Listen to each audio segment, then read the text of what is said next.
Hello everyone and welcome. Today I'm going to be taking you through the Groop platform and the specific areas in a little more detail. The area that we're going to be looking at today is the section called Groups on the left hand side navigation bar. If I go ahead and click into here, the Group section of the platform is actually an overview of your network and possible structure. Here you'll actually see, if you have got a hierarchical structure, any potential subgroups within your club or potential organisation. Here you can actually see the subgroups listed on the left hand side, and you'll also be able to see some general information around each one of them, when they were created and the number of sort of users within each area.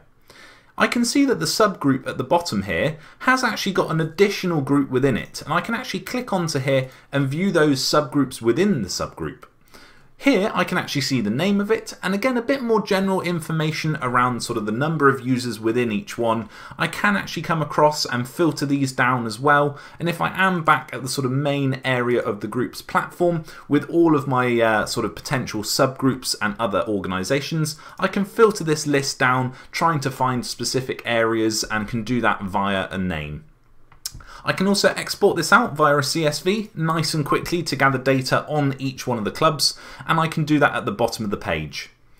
This has been the Group section of the Groop platform. If you do have any further questions, please feel free to leave them down in the comments section below. We'll be more than happy to get back to you on any questions that you might have. Thank you, bye bye.